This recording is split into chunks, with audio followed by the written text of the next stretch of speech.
बुखारी साहब 25 मुल्ज़िमान हैं 9 मई के केस में जिनको सजा सुनाई गई है, आप कैसे देखते हैं?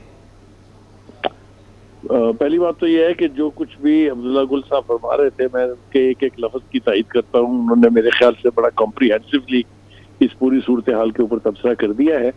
लेकिन जहाँ तक इन सजाओं का ताल्लुक है, इसमें सबसे तकलीफ से बात यह है कि बहुत ताख़ीर की गई है और कहीं सुप्रीम कोर्ट आड़े आ गई, कहीं जो बहुत सारी मसलतें थी शायद इसलिए ताख़ीर हुई। इसमें ताख़ीर नहीं होनी चाहिए थी। ये सजाएं अगर पहले हो गई होती तो 26 और 24 नवंबर के जो सानेहात हैं उनसे बचा जा सकता था। यकीनी तौर पे जब इबरतनाक सजाएं मिलें लोगों को तो वो फिर उस किस्म का अमल दोबारा करने से बाज रहते हैं।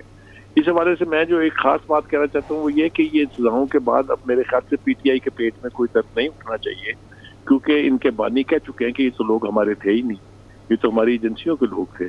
उनके पास तो अब इसके ऊपर प्रोटेस्ट करने का कोई राइट ही नहीं है, क्योंकि ये वो लोग थे जिन्होंने वो क्राइम कमिट किया है जिसकी पाकिस्तान की पूरी 75 साल तारीख में कहीं कोई मिसाल नहीं मिलती है। ना सिर्फ पाकिस्तान में, दुनिया के किसी खित्ते में भी आप देखें, जिस तरफ आप नजर लड़ाएं कहीं आपको ये दिखाई नहीं देगा कि खुद कौम के लोग जो हैं उठ के अपने ही दिफाई अदारों के ऊपर चढ़ाई कर दें, अपने ही डिफेंस की इंस्टॉलेशन जो है उनको बर्बाद करने पर तुल जाएं। ये कहीं होता नहीं है। इससे बहुत कम नौयत के वाकयात हमने देखा कंटेम्परेरी हिस्ट्री में। अमेरिका में हुए, आपने देखा एक साहब जो है वो कैपिटल हिल में चढ़ के स्पीकर की कुर्सी पे बैठ गए, वो 18 साल की सजा भुगत रहे हैं।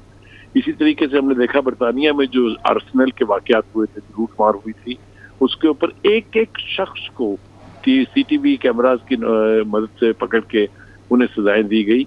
लिहाजा वहाँ वो अमल दोबारा करते हुए कोई भी 10 बार सोचेगा। मैं समझता हूँ ताखीर, वो कहते हैं ना देर हुई आने में लेकिन फिर भी आए, तो वाली बात है कि चलिए सजाएं देर से ताखीर से हुई हैं लेकिन सजाएं हुई हैं। मेरे ख्याल से अब इस अमल को और तेज करना चाहिए ताकि जो बाकी मुल्ज़िमान हैं उनकी भी फेट जो है वो उनके मेरिट्स पर डिसाइड हो। जो जुर्म उन्होंने किया है उसकी सजा उन्हें मिले। लेकिन इसमें जो अहम बात की है अब्दुल्ला गुल साहब ने, वो ये है कि इनके सहूलतकार, इनके मंसूबा साज जो है उन तक अगर हीट नहीं पहुंचेगी तो वो तो लोगों को फिर इसी तरह से उकसा कर दोबारा इसी किस्म के फेल पर आमादा करेंगे।